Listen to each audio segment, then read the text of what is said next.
Hello students. आज हम history के चैप्टर 2 नेशनलिज्म इन इंडिया के मोस्ट इम्पॉर्टेंट क्वेश्चंस का पार्ट 2 करेंगे। तो चलिए स्टार्ट करते हैं। First question is explain the idea of satyagraha according to Gandhi ji. Gandhi ji के अकॉर्डिंग सत्याग्रह क्या था, या फिर ये बोल सकते हैं कि गांधी जी ने जो सत्याग्रह आंदोलन जो मूवमेंट स्टार्ट किया था उनके अकॉर्डिंग उसका क्या मतलब था। तो गांधी जी के बारे में अगर हम बात करें तो गांधी जी 1955 में साउथ अफ्रीका से वापस इंडिया आए थे। गांधी जी का एक बड़ा अलग तरीका था एजुटेशन का, वो मास एजुटेशन चाहते थे। यानी कि जब काफी सारे लोग मिलकर किसी चीज के खिलाफ बोलते हैं उसे उन्होंने क्या नाम दिया, सत्याग्रह। सत्य आग्रह मीन्स सच के बारे में हम बोलकर आग्रह करना। तो सत्याग्रह क्या था, इसका मतलब था ट्रुथ, यानी कि सत्याग्रह ट्रुथ को एम्फेसाइज करता था।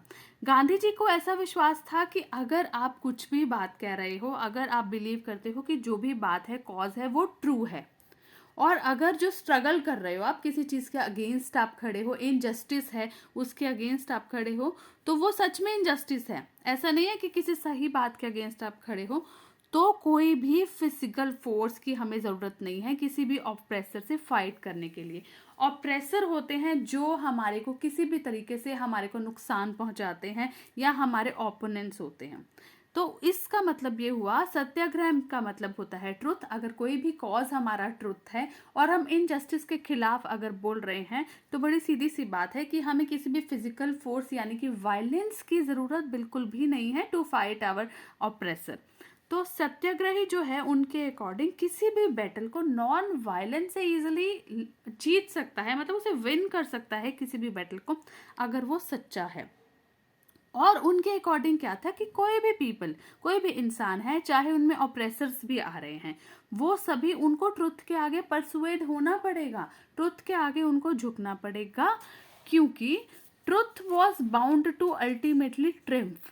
यानी कि ट्रुथ मतलब सच्चाई की तो जीत होगी ही होगी, विक्ट्री होगी ही, सच्चाई की जरूर जीत होगी। तो उनका ये मानना था कि पूरे इंडिया को अगर हमने यूनाइट करना है, इकट्ठा करना है, तो नॉन वायलेंस का धर्म ही अपनाना पड़ेगा। यानी कि पूरी कंट्री को नॉन वायलेंस से काम करना है। सत्याग्रह का मतलब है कि हर चीज सच के अकॉर्डिंग होनी चाहिए, और अगर आप सही हैं, आपका कॉज ट्रू है और आप इनजस्टिस के खिलाफ खड़े हैं, तो आपको किसी से बैटल करने की जरूरत नहीं है। यही था उनका आइडिया सत्याग्रह के पीछे। नेक्स्ट क्वेश्चन क्या है, explain the effects of world wide economic depression on India towards late 1920s। अब वो बोल रहे हैं कि 1920s में क्या हुआ था, इंडिया में वर्ल्ड वाइड इकोनॉमिक, इंडिया पर क्या इफेक्ट हुआ था वर्ल्ड वाइड इकोनॉमिक डिप्रेशन का। तो जब पूरी कंट्री में इकोनॉमिक डिप्रेशन हुआ तो इंडिया पर भी उसका कुछ इफेक्ट हुआ होगा।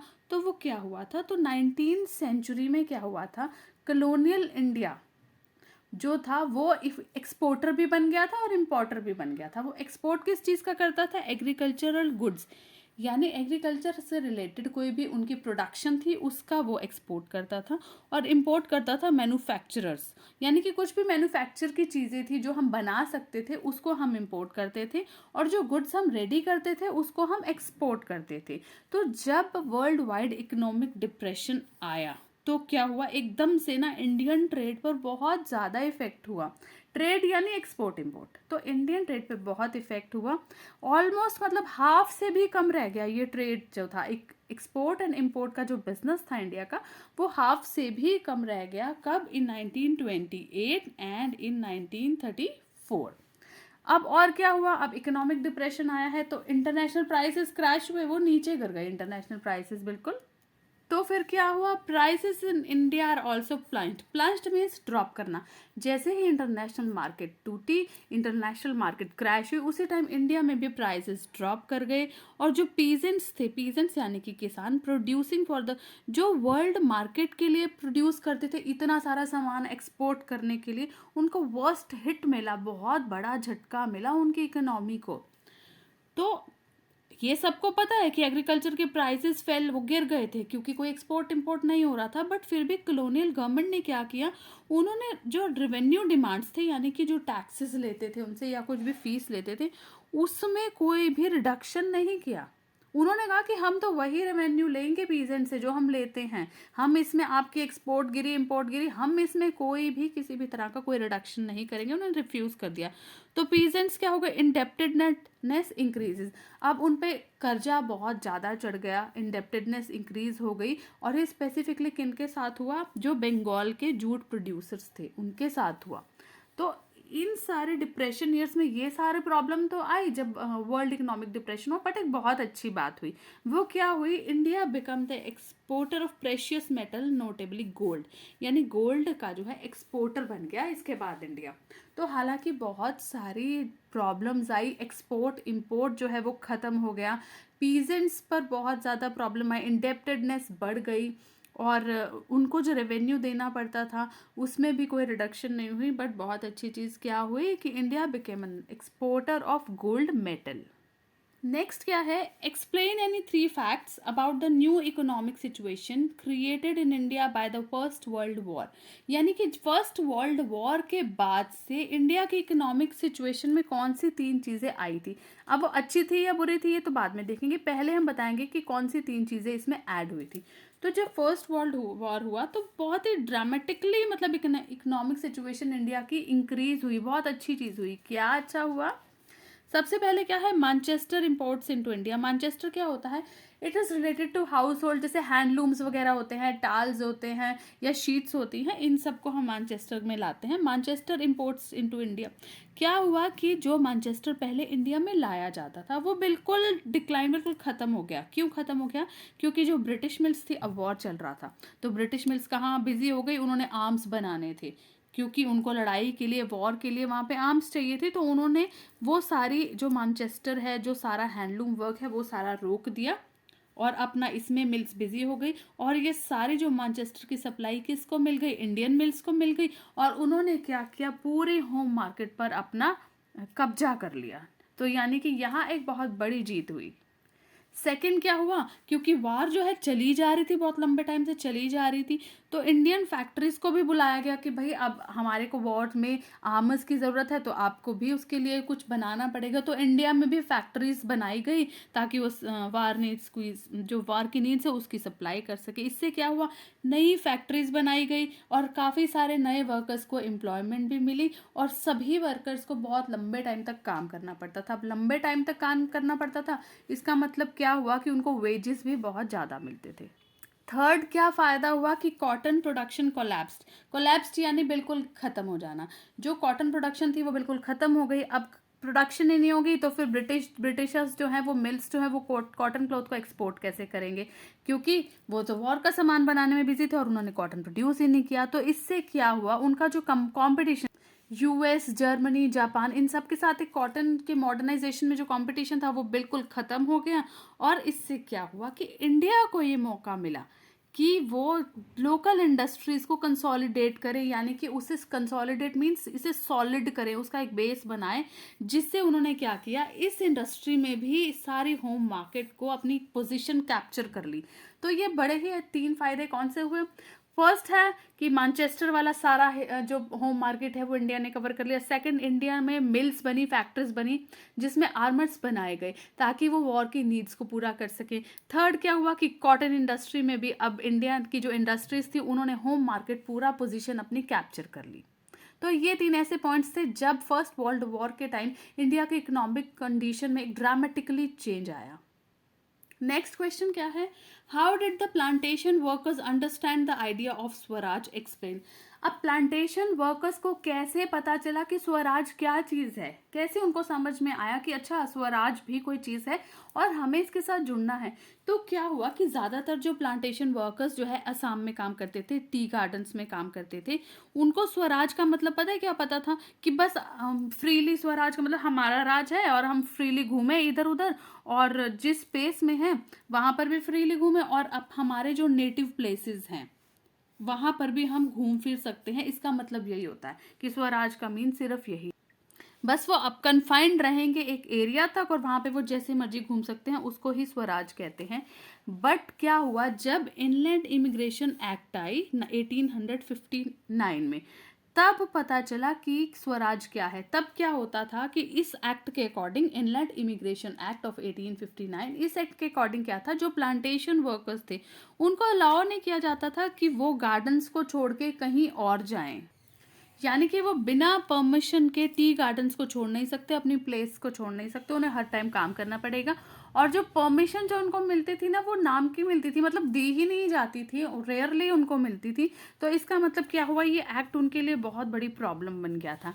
अब जब उनको गांधी जी की नॉन कॉपरेशन मूवमेंट के बारे में पता चला, उन्होंने सुना कि ऐसी कोई मूवमेंट है, तो जितने भी वर्कर्स थे, I mean thousands of workers जो थे, डिफाइड देयर अथॉरिटीज, उन्होंने अपनी अथॉरिटीज के खिलाफ आवाज उठाई एंड लेफ्ट द प्लांटेशंस। और उन्होंने प्लांटेशंस, वो जगह जो थी, अपनी जो फैक्ट्रीज थी, जो टी गार्डन्स थे, वहाँ सब अपना काम छोड़ के एंड वो अपने होम की तरफ हेडेड हो गए, अपने घर पे चले गए। तो तब उनको पता चला कि भाई स्वराज का मतलब क्या होता है। नेक्स्ट क्वेश्चन क्या है, explain the circumstances under which Gandhi ji decided to call off the civil disobedience movement in 1931। अब 1931 में ऐसे कौन से सर्कमस्टांसेस हुए थे कि गांधी जी को डिसाइड करना पड़ा कि उनको सिविल डिसओबीडियंस मूवमेंट बुलाना पड़ा, एक डिसओबीडियंस मूवमेंट चलाना पड़ा, कि क्या हो गया था ऐसा। अब सिविल डिसओबीडियंस मूवमेंट चलाने के पीछे क्या रीजन था, सबसे पहला तो कि पॉलिटिकल लीडर्स जिसमें कि थे खान अब्दुल गफार खान, उनको अरेस्ट किया गया। और उनके साथ ही क्या किया गया, मोर देन 1 लाख पीपल, मतलब उनके साथ और कितने सारे लाखों लोगों को वहां पे उन्होंने बिना किसी रीजन के अरेस्ट कर लिया। उसके बाद जिन लोगों को अरेस्ट किया गया उनको गवर्नमेंट ने बहुत ज़्यादा ब्रूटल रिप्रेशन, मतलब उन जो गवर्नमेंट थी ना, उन्होंने उनको ब्रूटल दिया गया, यानी कि काफ़ी ज़्यादा वायलेंस किया गया। और जो सत्याग्रही पीसफुल यानी बड़े ही शांत तरीके से सत्याग्रह कर रहे थे, उन सबको अरेस्ट किया गया। जो वहाँ पर वुमेन थी या चिल्ड्रन थे, उनको बुरी तरह बीटन यानी कि मारा पीटा गया। तो क्या हुआ, हर जगह नॉन वायलेंस हो गया, कहीं पे भी पीसफुल जो है सत्याग्रह नहीं रह गया।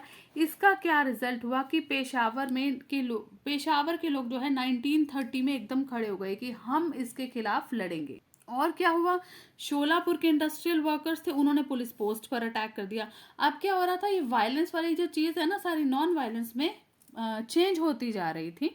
अब शोलापुर के इंडस्ट्रियल वर्कर्स ने पुलिस पोस्ट पे अटैक किया, तो चीटागोंग जो थे वहाँ के रिवॉल्यूशनरीज, उन्होंने आर्मरीज को कैप्चर कर दिया। आर्मरी मीन्स क्या होता है, एक जगह होती है जहाँ पे सारे के हथियार यानी आर्म्स जो होते हैं सब कलेक्ट करके रखे जाते हैं, ठीक है।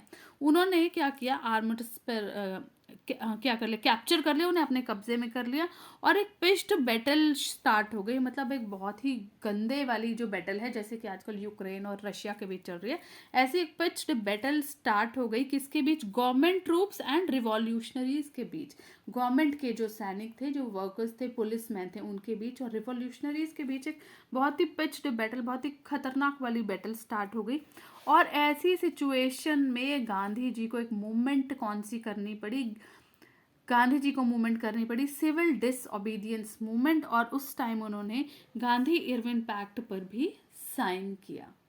तो आपको समझ आया, हमने बात की कि गांधी जी ने सिविल डिसओबीडियंस मूवमेंट जो है 1931 में क्यों कॉल की, क्योंकि पॉलिटिकल लीडर्स को अरेस्ट किया गया, 1 लाख से ऊपर लोगों को अरेस्ट किया गया। सेकंड, गवर्नमेंट ने इनका रिस्पॉन्ड किया ब्रूटल रिप्रेशन से, मार धाड़ से, वायलेंस से, और वुमेन एंड चिल्ड्रन को मारा गया। इसके बाद इंडस्ट्रियल वर्कर्स ने पुलिस पोस्ट पे कब्जा कर लिया, रिवॉल्यूशनरीज ने आर्मरी कैप्चर कर ली, और एक बहुत ही, मतलब इस चीज़ ने बहुत बड़ी बैटल का रूप ले लिया। और इसीलिए गांधी जी को ये सिविल डिसओबीडियंस जो मूवमेंट है ये चलाना पड़ा। नेक्स्ट क्वेश्चन क्या है, explain the reaction of Indian people against the Rowlatt Act passed through the Imperial Legislative Council in 1919। अब 1919 में जो रॉलेट एक्ट पास किया था, ये किसने पास किया था, इंपीरियल लेजिस्लेटिव काउंसिल ने। तो इंडियन पीपल ने इसके अगेंस्ट क्या रिएक्ट किया था, तो 1919 में जो रॉलेट एक्ट लाया गया था उसके लिए कैसे अगेंस्ट, सबसे पहले तो लोगों ने, इंडियन पीपल ने रैलीज निकाली अगेंस्ट दिस एक्ट, रैलीज निकाली गई। Railways, workshops and shops were closed. उन्होंने रेलवेज, वर्कशॉप, मतलब दुकानें वुकानें सब बंद करके रैली निकालना शुरू कर दिया। इसके बाद अमृतसर में तो इतना ज़्यादा बढ़ गया कि बसेस पर, पोस्ट ऑफिस पर, रेलवे स्टेशन, टेलीग्राफिक लाइंस, सब जगह उन्होंने अटैक करना शुरू किया। तो 6 अप्रैल को गांधी जी ने hotel against his unjust law, hotel होता है स्ट्राइक, क्या होता है ये, स्ट्राइक। तो 6 अप्रैल को गांधी जी ने स्ट्राइक की against this unjust law. Rowlatt act के बारे में हमने पढ़ा है कि किसी भी बंदे को 2 साल तक विदाउट वकील दलील एंड किसी भी रीजन से उसको हम लोग 2 साल के लिए वो अंदर डाल देते थे, उसके बाद पता चलेगा कि वो प्रूफ गिल्ट है कि नहीं है, ठीक है। तो इसके बाद और क्या हुआ, एक पीसफुल डेमोन्स्ट्रेशन हुआ इन जलियांवाला बाग, सॉरी, पर थोड़े टाइम बाद क्या हुआ, वो भी एक वायलेंट मूवमेंट में चेंज हो गया सारी कंट्री में। तो मतलब हर जगह वायलेंस ही वायलेंस हो गया रोलेट एक्ट के अगेंस्ट। तो उसके लिए क्या किए लोगों ने, रैलीज चलाई, वर्कशॉप्स, शॉप्स सब बंद कर दी, बसेस, पोस्ट, मतलब गवर्नमेंट की जितनी चीज़ें थी वहाँ पे अटैक करना शुरू किया, स्ट्राइक की, ये सब कुछ किया उन्होंने।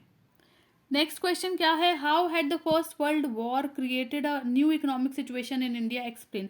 वही पिछले वाला क्वेश्चन है कि फर्स्ट वर्ल्ड वॉर ने नई इकोनॉमिक सिचुएशन कैसे बनाई, एग्जाम्पल्स के पास साथ करना है। हमने अभी पढ़ा कि मैनचेस्टर का जो एक्सपोर्ट था वो बंद हो गया, क्योंकि सारी की सारी ब्रिटिश मिल्स पर किसका बर्डन था कि उन्होंने वॉर के लिए सप्लाईज तैयार करनी है, तो ये सारी ह्यूज मार्केट इंडिया ने ले ली। सेकंड हमने पढ़ा था कि इंडिया में भी वॉर की सप्लाई के लिए इंडियन मिल्स, नई मिल्स बनी जिसमें वर्कर्स एम्प्लॉय हुए। और थर्ड हमने कॉटन प्रोडक्शन की बात की थी, जो इंडस्ट्रियल जो हमारा था उसने एक अपनी पोजीशन गेन कर दी थी इन मार्केट। तो ये सारी चीज़ें हम पहले पढ़ चुके हैं, अभी बहुत सारे क्वेश्चंस हैं इस चैप्टर के।